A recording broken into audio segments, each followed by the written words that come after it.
শ্ৰীমন্ত শংকৰ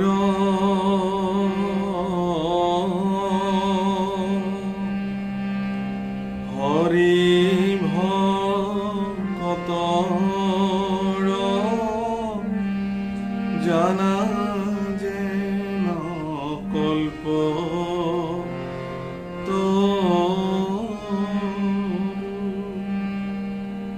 তাহান্ত বিনাই নাহি নাহি নাহি আমাৰ পৰম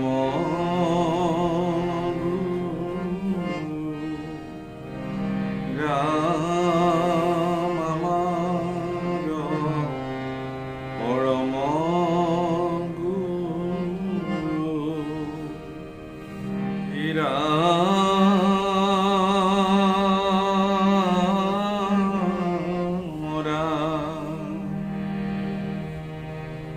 সেই কথা কহুৱাৱে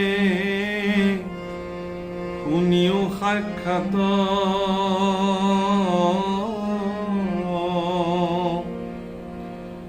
পূৰ্বকালে সপ্ত ঋষি গণৰ সত্ৰত তা সম্বাৰ ভাৰ্যাক দেখিয়া সেহি মত আতিশয় কামাতুৰ ভৈলে কয়ন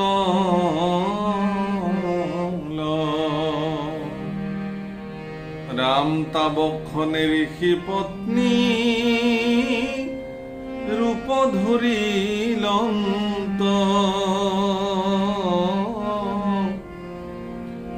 সেই ৰূপে অগ্নি কসুৰুতি জাইলন্ত হে ৰাম ৰমণৰয়ন্তে স্বাহা সুখী ৰূপ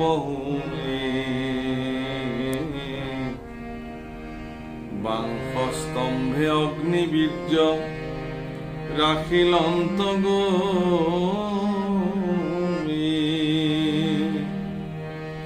সেই মতে শতদ্ৰুতি সুন্দৰীক চাই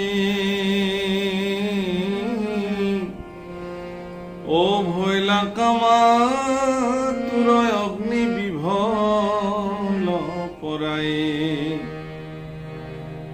সিটো স্ত্ৰী চৰণৰ নুপুৰৰ ধ্বনি শুনি মোহ ভৈলা সুৰ নৰসিদ্ধ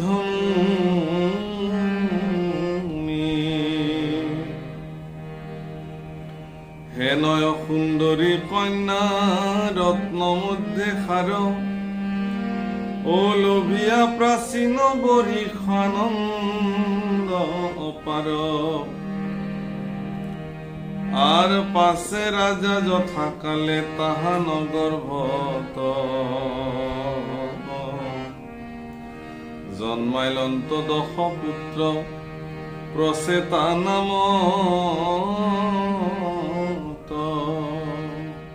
প্ৰণাম বাপসকল আইসকল জয় জয়তে আপোনাসক সমস্তকে সশ্ৰদ্ধ প্ৰণিপাত জনালো আৰু আমাৰ ধাৰাবাহিক অনুষ্ঠান মুকলি কৰিছো।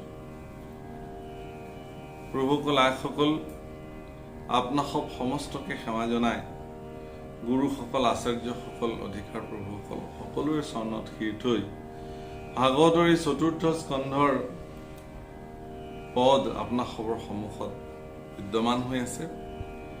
আমি আমাৰ আগৰ ভিডিঅ'ত আপোনাসকক জনাইছিলো যে প্ৰাচীন বৰ্হিষ নামৰ ৰজাগৰাকীক পৰম সুখ্যাতিযুক্ত ৰজা প্ৰাচীন বৰ্হিষক ব্ৰহ্মাই আজ্ঞা কৰিলে যে তুমি বিবাহ সম্পাদন কৰা আৰু সেইমতে শতদ্ৰুতি নামৰ সাগৰৰ কন্যাক তেওঁ বিবাহ কৰিবৰ কাৰণে আজ্ঞা কৰিলে আৰু সেইমতে তেওঁ শতদ্ৰুতিৰ লগত বিবাহ কৰিবৰ কাৰণে অগ্নি প্ৰদক্ষিণ কৰোঁতে অগ্নি দেৱতাৰ সেই শতদ্ৰুতিৰ প্ৰতি কামনা ভাৱ জন্ম হ'ল।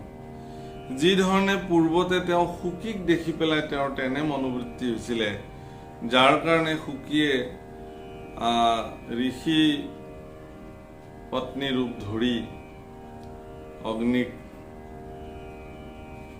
সেই সময়ত অগ্নিৰ বীৰ্যক সংৰক্ষিত কৰিছিলে। গতিকে সেই ঠিক তদ্ৰূপ প্ৰাচীন বৰ্হিষে বিবাহ পাতিবলৈ লোৱা সাগৰৰ কন্যা শতদ্ৰুতিক দেখিও অগ্নিৰ সেই একে অৱস্থা হ'ল। গতিকে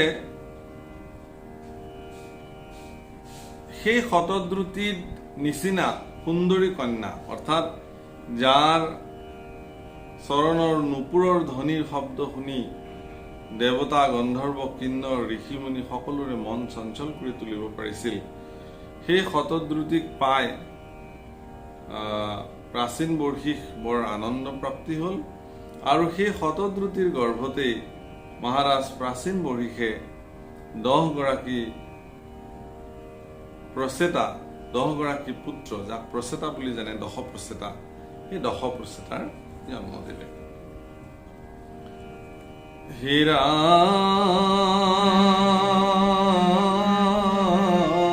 ৰাম, একে ধৰ্মী সবেও সমান ব্ৰত ধাৰী, ধৰ্মত নিৰত সবে আতি শুদ্ধাচাৰী, একজনে পাইলে হয় সবাহাৰে তুষ্টি, একজনে খাইলে হয় সবাহাৰে পুষ্টি, একজনে শুইলে হয় সবাৰো শয়ন, ও একজনৰ নেত্ৰে হয় সবাৰো দৰ্শন, একেজনে কৈলে হয় সবাৰো কথন, একে ধৰ্ম আচৰণ কৰে 10 জন, প্ৰাচীন বৰ্হিষ পাছে তা সম্বাক প্ৰতি, সৃষ্টি কৰিবাক লাগি দিলা অনুমতি। এই বাপসকল, আইসকল, বৰ ৰুচি সম্পন্ন এই কথাবিলাক। অৱশ্যে ইয়াৰ কিছু আধ্যাত্মিক গূঢ় তত্ত্ব নথকাও নহয়। নিশ্চয় আপোনালোকে যিবোৰ তত্ত্বজ্ঞ পুৰুষ আপোনালোকে বুজি পাব, যিহেতু এইবোৰ সৰ্বসাধাৰণ সকলো ব্যক্তিৰ কাৰণে মুকলি নহয়, সেইকাৰণে এই কথাবিলাক সেই সকল লোকৰ কাৰণে সাধাৰণভাৱেই আগবঢ়োৱা হ'ল। আপোনাক সবে জানিব, অকণমান অনুভৱ কৰিলে গম পাব যে প্ৰাচীন বৰ্হিষে সাগৰৰ কন্যা শতদ্ৰুতিৰ গৰ্ভত জন্ম দিয়া 10 গৰাকী প্ৰচেতা, তেওঁলোক একেই ধৰ্মযুক্ত, একেই তেওঁলোক, এনেকুৱা একে, তেওঁলোকে এজনে খালে 10 জনৰে খোৱা হয়, এজনে শুলে 10 জনৰে টোপনি হয়, এজনে ক'লে 10 জনৰে কোৱা হয়, এজনে দেখিলে 10 জনেই দেখে। এইবোৰৰ বিশেষ তাৎপৰ্য বা তত্ত্ব নোহোৱাও নহয়। পৰৱৰ্তী সময়ত যিহেতু আমাৰ তেনেকুৱা এটা বিশেষ তত্ত্বযুক্ত অধ্যায় আমাৰ সন্মুখত আহি আছে, তাত নিশ্চয় এই কথাবিলাক আহিব। সদ্যহতে আপোনাক সবক এইখিনি কথাই জ্ঞাত কৰালো যে মহাৰাজ প্ৰাচীন বৰ্হিষৰ ঔৰসত শতদ্ৰুতিৰ গৰ্ভত 10 গৰাকী পুত্ৰ, যাক প্ৰচেতা বুলি কোৱা হয়, তেওঁলোকৰ জন্ম হ'ল। আৰু তেওঁলোকো 10 গৰাকী পুত্ৰকে মহাৰাজ প্ৰাচীন বৰ্হিষে সৃষ্টি কৰিবৰ কাৰণে আজ্ঞা অনুমতি প্ৰদান কৰিলে। যি ধৰণে ব্ৰহ্মাই মহাৰাজ প্ৰাচীন বৰ্হিষক সৃষ্টি কৰিবৰ কাৰণে আজ্ঞা দিলে, ঠিক তেনেকে মহাৰাজ প্ৰাচীন বৰ্হিষেও তেওঁৰ পুত্ৰ 10 প্ৰচেতাক সৃষ্টি কৰিবৰ কাৰণে অনুমতি প্ৰদান কৰিলে। ৰাম পিতৃৰ আদেশ শুনি প্ৰচেতা সগণ সৃষ্টিৰ বিষয় শক্তি হইবাৰ কাৰণ তপস্যা কৰিবে সিন্ধু জলে প্ৰৱেশিলা একমনে মাধৱক অৰ্চনা কৰিলা যেন মতে উপদেশ দিলন্ত শংকৰ সেই অনুসাৰে 10,000 বৎসৰ ইন্দ্ৰিয় গণক যিনি হুয়া শুদ্ধ চিত্ত কৰিলন্ত তপ হবে মন খাবহিত। ভাগৱত শাস্ত্ৰত প্ৰাৰম্ভিক অৱস্থাৰ পৰা আমি এটা কথা মন কৰিছো যে মনুষ্যসকলক বা দেৱতাসকলকে হওক বা তেনেকুৱা শক্তিশালী ৰজাসকলকে হওক মনুসকলকে হওক যি মুহূৰ্ততে তেওঁলোকক সৃষ্টিৰ যোগ্য বুলি বিবেচনা কৰা হয় আৰু তেওঁলোকক সৃষ্টি কৰিবৰ কাৰণে আজ্ঞা কৰা হয় তেওঁলোকে কিন্তু তৎক্ষণাৎ গৈ সৃষ্টি কাৰ্যত হাত নিদিয়ে। সৃষ্টিৰ অনুমতি হোৱাৰ পিছত তেওঁলোকে সহস্ৰ সহস্ৰ বছৰ তেওঁলোকে তপস্যা কৰে ঈশ্বৰ ধ্যান কৰে তাৰ পিছতহে তেওঁলোকে সৃষ্টি কাৰ্যত মনোনিৱেশ কৰে। এই কথাটোৰ তাৎপৰ্য এই যে আমাৰ ল'ৰা ছোৱালীবিলাকক মাক বাপেকবিলাকে আমি দেখোঁ যে মোৰ ল'ৰাটোৰ বিবাহ পাতিবলৈ হৈছে মোৰ ছোৱালীজনীৰ বিবাহ উপযুক্ত হৈছে গতিকে আমি পাত্ৰ বিচৰাত লাগি যাওঁ আৰু সেই ধৰণে তেওঁলোকৰ আমি ধুমধামেৰে বিবাহ সম্পাদন কৰোঁ। তাৰমানে এই যে সৃষ্টি কৰিবৰ কাৰণে আমি আনুষ্ঠানিক আজ্ঞা প্ৰদান কৰিলোঁ আমাৰ ল'ৰা ছোৱালীবিলাকক বৈধতা প্ৰদান কৰা হ'ল তেওঁলোকক ইয়াৰ আগত সেই সৃষ্টি কাৰ্যত যোৱাৰ আগতে আমাৰ ল'ৰা ছোৱালীবিলাকক ভাগৱতৰ আধ্যাত্মিক জগতৰ এই চেতনাটো দিব লাগে যে যিকোনো এহাল দম্পতীয়ে তেওঁলোকৰ অনুৰূপ সতি সন্ততি জন্ম দিয়াৰ প্ৰাৰম্ভণিতে তেওঁলোকে কিন্তু কেনেধৰণৰ সন্তান জগতলৈ আনিব তাৰ কাৰণে তেওঁলোকে কিন্তু উচিত ধৰণে সাধনা কৰাৰ প্ৰয়োজনীয়তা আছে। এইটো ভাৰতবৰ্ষৰ সনাতনী পৰম্পৰা আৰু সেই মৰ্মে ইতিমধ্যে আমি দেখিছোঁ যে আদৰ্শৱান প্ৰতিগৰাকী ৰজা আদৰ্শৱান প্ৰতিগৰাকী লোকেই সৃষ্টি কাৰ্যৰ অনুমতি হোৱাৰ সময়ত তাৎক্ষণিকভাৱে তেওঁলোকে সৃষ্টি কাৰ্যত মনোনিৱেশ নকৰি প্ৰথমতে তেওঁলোকে ধ্যান বা এনেকুৱা ধৰণৰ আধ্যাত্মিক কাৰ্যত নিজক মনোনিৱেশ কৰে। গতিকে মহাৰাজ প্ৰাচীন বুঢ়ীকেও তেওঁৰ 10 প্ৰচেতা পুত্ৰক আজ্ঞা কৰিলে তোমালোকে সৃষ্টি কাৰ্যত মনোনিৱেশ কৰা। ইচ্ছা কৰিলে তেওঁলোকে লগে লগে সৃষ্টি কাৰ্যত অগ্ৰসৰ হ'ব পাৰিলেহেঁতেন কিন্তু নাই কৰা। তেওঁলোকে 1000 বছৰ 10,000 বছৰ তেওঁলোকে সমুদ্ৰত সোমাই গৈ ইন্দ্ৰিয়ক জয় কৰি পৰম কঠোৰ তপস্যা সাধন কৰি মন সমন্বিত সমস্ত ইন্দ্ৰিয়কে তেওঁলোকে নিয়ন্ত্ৰণলৈ আনিছে আৰু মাধৱৰ ৰূপ তেওঁলোকে হৃদয়ত ধ্যান কৰিছে আৰু নিৰন্তৰে মুখত ৰাম নাম জপ কৰিছে। ৰাম মাধৱৰ ৰূপ ধ্যান কৰি হৃদয়ত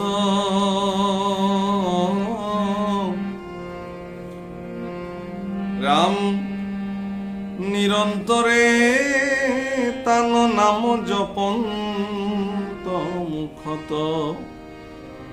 তাহান পূজা মাত্ৰ কৰিবে লাগিলা এই মতে তা সোমবাৰ তপ আচৰিলা হেন শুনি বিদুৰে পুচন্ত মৈত্ৰীয়ত মিলিল সংশয় গুৰু মুহুৰ মনত পথ মধ্যে ৰুদ্ৰ সমে প্ৰচেতাগণৰ কিমত সাক্ষাৎ ভৈলা কহা দি যাব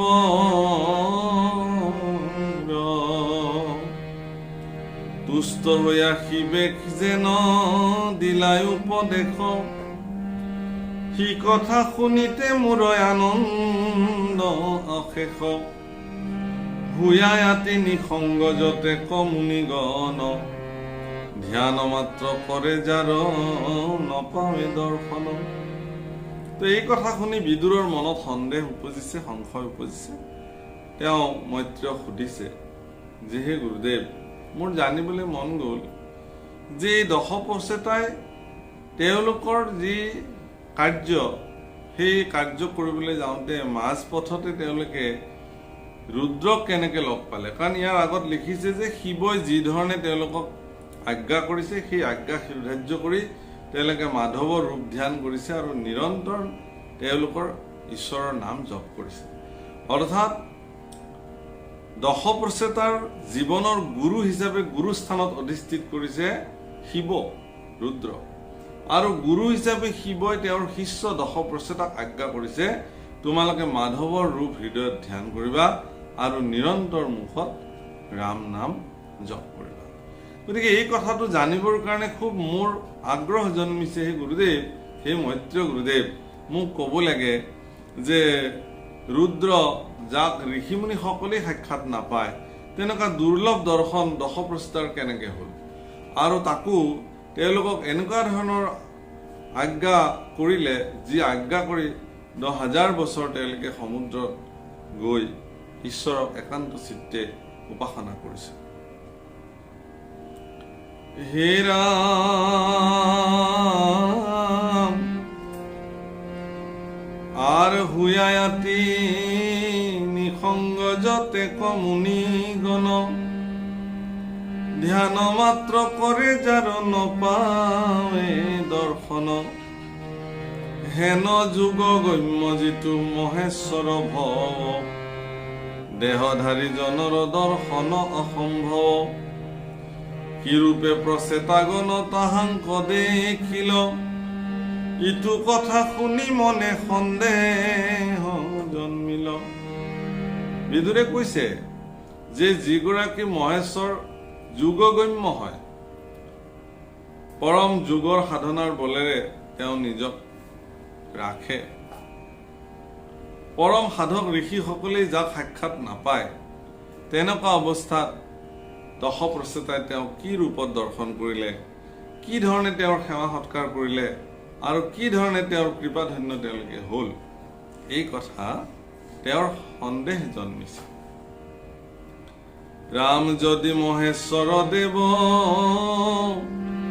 আত্মাৰা মহন্ত তথাপিতো ইটো চৰাচৰ সৃজন্ত তাসম্বাক পালিবে কমনে ইচ্ছা কৰি লোকক ফুৰন্ত মহাঘোৰ ৰূপ ধৰি ঘোৰ বুলি মুনিৰ কি চিন্তনীয় নয় হেন কথা কোনো জনে কহিবে পাৰই এতেকে তাহান মনোহৰ কথা চয় অনুগ্ৰহ কৰি কহিওক কৃপাময় ৰামৈত্ৰীয় বুলন্ত শুনা ব্যাসৰত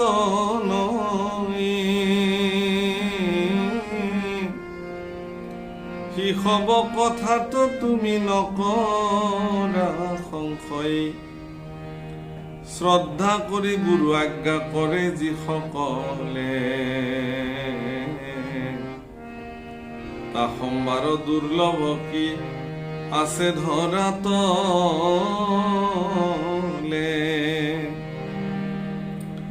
পিতা যদি প্ৰজা সৃষ্টি কৰিতে বুলিল তাৰা সবে সিটো বাক্য শিৰত ধৰিল পৰম সাদৰে সবে তপস্যা কৰিতে পশ্চিম দিশক লাগি চলি নাতৰিতে।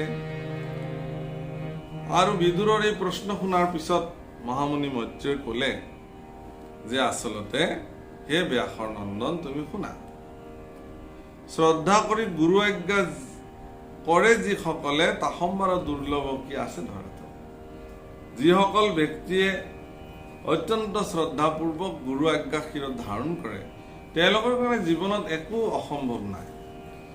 গুৰুৰ মহিমা, গুৰুৰ প্ৰতি থকা শ্ৰদ্ধা, গুৰুৰ প্ৰতি থকা দায়বদ্ধতা বা গুৰু আজ্ঞা যিসকলে নিৰন্তৰ পালন কৰিছে, সেই আজ্ঞা শিৰোধাৰ্য কৰিছে, সেই ব্যক্তিসকলৰ জীৱনত অসম্ভৱ একো নাই।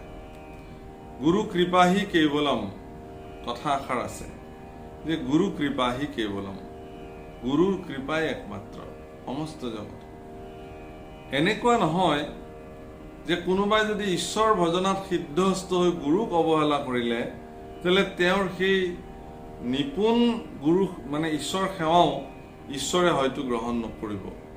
গুৰুক অৱহেলি কোনোবাই ঈশ্বৰ সেৱাও যদি কৰে সেই সেৱা ঈশ্বৰে কেতিয়াও গ্ৰহণ নকৰে। আৰু সেইকাৰণে মানে এই কথাটো ইয়াত তেওঁ উল্লেখ কৰি কৈছে যে যিহেতু তেওঁলোকে গুৰু আজ্ঞা পালন কৰিছে তেওঁলোকৰ কাৰণে দুৰ্লভ একো নাই। পিতা যদি প্ৰজা সৃষ্টি কৰিতে বুলিল তাৰা সবে সিটো বাক্য শিৰত ধৰিল, পৰম সাদৰে সবে তপস্যা কৰিতে পশ্চিমে দিশক লাগি চলিলা তৰিতে।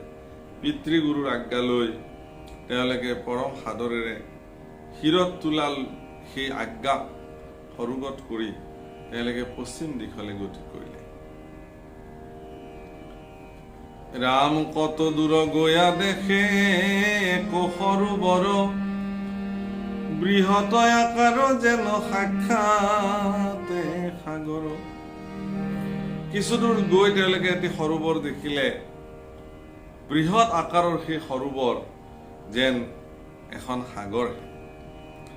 ৰাম স্ফটিক সদৃশ ফট ফট তাৰ জল, মহন্তৰ যেন মন স্বভাৱে নিৰ্মল। নানাবিধ মৎস্য কুৰ্ম শিহু ঘৰিয়াল, কুম্ভীৰ মগৰ সবে ফুৰে পাল পাল। ৰত্ন শুক্ল নীল পীত বৰ্ণ পদ্মচয়, কুমুদ কলহাল সবে ফুলি আশ্ৰয়। ৰাজহংস চক্ৰবাক পুৰা কংক বক, সাৰসাদি জলচৰ বিবিধ শতক। সৰোবৰে পৰি সবে ক্ৰীড়া কৰি থাকে, কৰে কোলাহল কত উৰে জাকে জাকে। তাৰ তীৰে আছে বৃক্ষলতায় অসংখ্যাত, ফল ফুলে জকমক দেখিয়া সাক্ষাৎ। পুষ্পৰ সুৰভি গন্ধে মত্ত মধুকৰ, গুঞ্জ গুঞ্জ শবদে গুঞ্জৰে নিৰন্তৰ। শীতল মলয়া বায়ু বহে সৰ্বদাই, পদ্মৰ পৰাগমনে নেই উৰুৱাই। তাৰ গন্ধ সবে দিশ কৰে আমোদিত, প্ৰচেতা সকল তৈতে ভৈলাই উপস্থিত। আৰু এই ধৰণে তেওঁলোকে পশ্চিম দিশলৈ গৈ এটি বৃহৎ সৰোবৰ দেখিলে, যিটো সাগৰ সদৃশ, স্ফটিকৰ দৰে পানী, নানাবিধ মৎস্য কুৰ্ম শিহু ঘৰিয়াল কুম্ভীৰ মগৰ তাত বিদ্যমান হৈ আছে। বগা ৰঙা নীল পীতবৰ্ণ বিভিন্ন প্ৰকাৰৰ পদুম ফুল তাত ফুলি আছে, আৰু ভোমোৰাবিলাকে তাত গুঞ্জৰি আছে। ৰাজহংস চক্ৰবাক আদি অনেক চৰাই তাত জলক্ৰীড়া কৰি আছে। আৰু সেই অতি বিতোপন সৰোবৰ এই দশপ্ৰচেতাই গৈ দেখিছে। হে ৰাম তথাতে শুনিলা মনোহৰ বাদ্যচয়, কোনে কৈত বাৱে তাৰ নজানে নিৰ্ণয়। মৃদংগ পৱন বিনা বেণু কব জান্ত, মধুস্বৰ স্বৰে তাৰ লগে গীত গান্ত। শুনিতা সম্বাৰয়াতি বিস্ময় মিলিল, আন্দোলিত চিত্ত সবে তথাতে ৰহিল। পাছে সেই সময়ত দেৱ ত্ৰিনয়ন, সেই সৰোবৰ হন্তে বজাইলা তেখন। লগত আহিছে যতয় অনুচৰ গণ, চৌভতি অমৰ গণে কৰয় স্তৱন। আৰু সেই সৰোবৰৰ পাৰত তেওঁলোকে যেতিয়া উপস্থিত হল, সৰ্বদিশতে সুগন্ধিত আমোদিত হোৱা সেই সৰোবৰ, অতি সুন্দৰ সেই সৰোবৰত তেওঁলোকে বাদ্য ধ্বনি শুনিবলৈ পালে। ক'ৰ পৰা আহিছে তেওঁলোকে নাজানে। কিছু সময় পিছত দেখিলে শিঙা শংখ বেণু বিভিন্ন বাদ্যযন্ত্ৰ আদি বজাই দেৱ ত্ৰিনয়ন সেই স্থানত আহি আছে আৰু তেওঁৰ লগত চৌভিতি অমৰগণে বিভিন্ন ৰূপে তেওঁক বেঢ়ি সেই স্থানত আহিছে। ৰাম দেখিলা শিৱৰ ৰূপয়াতি বিতূপন তপত কাঞ্চন সমদেহাৰ বৰণ নীলকণ্ঠ ত্ৰিনয়ন সুপ্ৰসন্ন মুখ প্ৰসাদ দিবাক লাগি হৈ আছে সন্মুখ। আৰু সন্মুখত তেওঁলোকে সেই ত্ৰিনয়ন শিৱৰ বিতূপন ৰূপ সিদিনাখন তেওঁলোকে দেখিছে। শিৱৰ শৰীৰৰ বৰ্ণ যেন তপ্ত সুবৰ্ণৰ নিচিনা সুন্দৰ আৰু নীলকণ্ঠ ত্ৰিনয়ন সেই শিৱৰ প্ৰসন্ন মুখমণ্ডল তেওঁলোকে দেখিলে যেন তেওঁলোকক প্ৰসাদ দিবৰ কাৰণে কৃপা কৰিবৰ কাৰণে সন্মুখত আহি উপস্থিত হৈছে। ৰাম প্ৰচেতা সকলে তাংক দেখি আয়াগতে পৰম কৌতুকে নমিলন্ত দণ্ডৱতে সিটো ভগৱন্ত ভৱ ধৰ্মত বিবৎসল শৰণাগতৰ দুখ হৰয় সকল দেখিলন্ত প্ৰচেতা গণৰ ভকতিক জানিলন্ত ইটো সবে পৰম সুমত ধৰ্ম কজানয় আতিশয় প্ৰীতিমন্ত এই হেতু তাসম্বাত সন্তুষ্ট ভৈলন্ত হাস্য কৰি বোলে শুনা প্ৰচেতা গণ তোমাক জানো বহি সদৰ নন্দন আশী আশা সবে মাধৱক আৰাধিত পঢ়িবে নালাগে মুত সকলে বিদিত। দশ প্ৰচেতাই শিৱক সেৱা নিবেদন কৰিলে আৰু ত্ৰিনয়ন শিৱই হাস্য বচনে ক'লে যে মই জানো তোমালোক প্ৰাচীন বহিষৰ পুত্ৰ, তোমালোকে মাধৱক ধ্যান কৰিবৰ কাৰণে ইয়ালৈ আহি আছা, মই সকলো কথা জানো এই বুলি ক'লে। ৰাম তোমাষাৰ কল্যাণ হৈবেক নিৰন্তৰ কোননো দুৰ্লভ কাছে বিষ্ণু ভকতৰ তুমি সমস্তৰ অনুগ্ৰহৰ কাৰণ আপুনি আখিয়া মই দিলো দৰ্শন যিটো ভগৱন্ত বাসুদেৱ পীতাম্বৰ প্ৰকৃতি পুৰুষ দুয়ো নিয়ন্তা ঈশ্বৰ তাহান্ত শৰণাগত যিটো জন হয় সিজনে হৈ মোৰ প্ৰীতি আতিশয় ভাল। তোমালোকৰ কল্যাণ হ'ব। সেই বাচাহত তোমালোকে পৰম কল্যাণ ঈশ্বৰ পুৰুষক ভজনা কৰিবলৈ আহিছা। তোমালোকে জানা যিসকলে মাধৱক ভজনা কৰে তেওঁলোক মোৰ প্ৰিয়। শিৱই এই কথা নিজ মুখে তেওঁলোকৰ প্ৰচেতাসকলৰ আগত বৰ্ণন কৰি কৈছে যে যিসকলে ঈশ্বৰ পুৰুষ কৃষ্ণ মাধৱক ধ্যান কৰে, তপস্যা কৰে, তেওঁলোকৰ অৰ্থে কৰ্ম কৰে, সেইসকল মোৰ প্ৰিয়। আৰু তোমৰা সবে এই কৰ্ম সাধন কৰিবলৈ আহিছা এই কথা মই জানো, এতেকে তোমৰা হব মোৰ প্ৰিয়। হে ৰাম আর বিষ্ণুর ভকতকে কোনমতে শ্রেষ্ঠ হয় হেন বোলা যদি কহু তাহার নির্ণয় স্বধর্ম আচরে জীবা পুরুষে সদায় বহু জন্মান্তরে যিটো ব্ৰহ্মপদ পায় তাতে যদি মহাপুণ্য কৰে সিটো লোক তাৰ পৰা আখিয়া পাৱয় জানা মুক বিষ্ণু ভক্ত হবে জানা তেজি আন দেহ বিষ্ণু পদ পাৱে আত নাহি কে সন্দেহ। মানুহে মনুষ্য জন্ম পায় যেতিয়া ঈশ্বৰৰ সাধনা কৰে আৰু সেই সাধনাত নিশ্চিতভাৱে তেওঁলোকে বিষ্ণুৰ চৰণ প্ৰাপ্তি হয়, এই কথা নিশ্চিত। ৰামিতু প্ৰপঞ্চৰ বাহ্য বৈকুণ্ঠ ভুৱন যাক পাইলে নাহি তাৰ পুনৰাগমন। আৰু এই জগত প্ৰপঞ্চৰ বাহিৰত থকা বৈকুণ্ঠ স্থান ভক্তসকলে নিশ্চিত ৰূপে প্ৰাপ্ত হয়। আৰু এবাৰ যদি কোনোবা ভক্তই বৈকুণ্ঠ স্থান প্ৰাপ্ত হ'ল তেতিয়াহ'লে তেওঁৰ আৰু কেতিয়াও পুনৰ আগমন নহয়, নুহি তাৰ পুনৰ আগমন।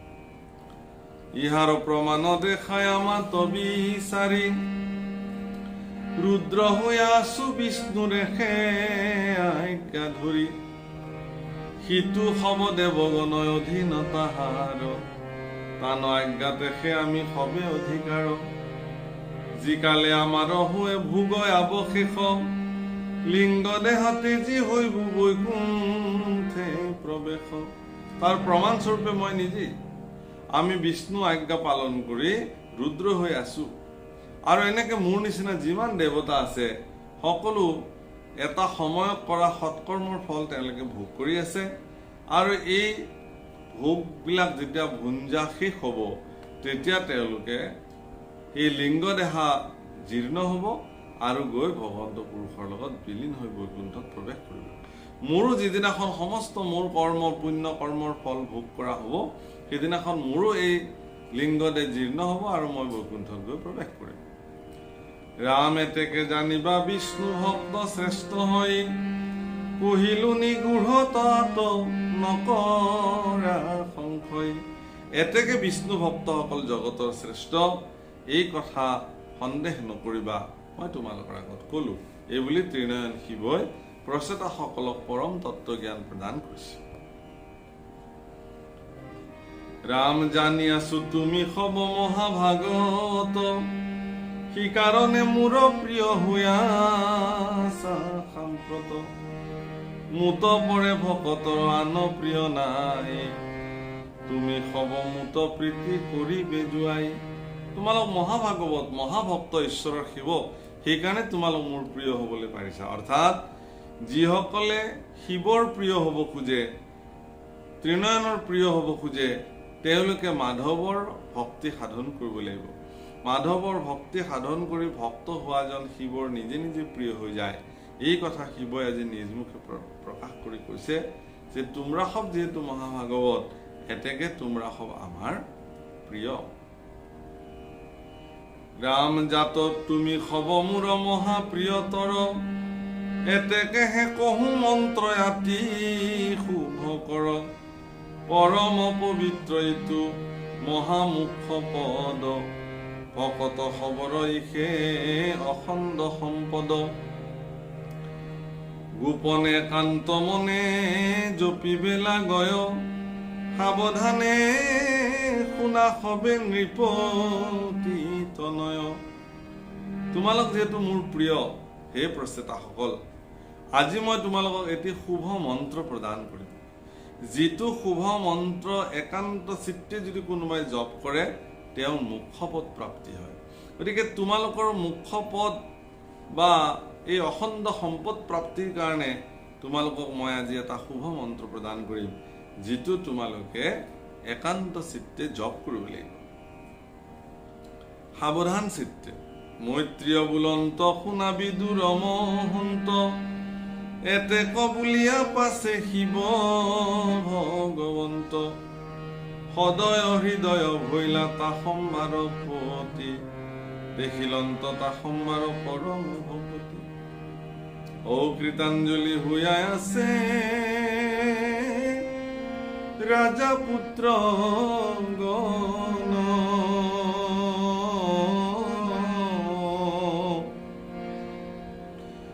নাৰায়ণ পৰবাক্য বুলিলা তেখন।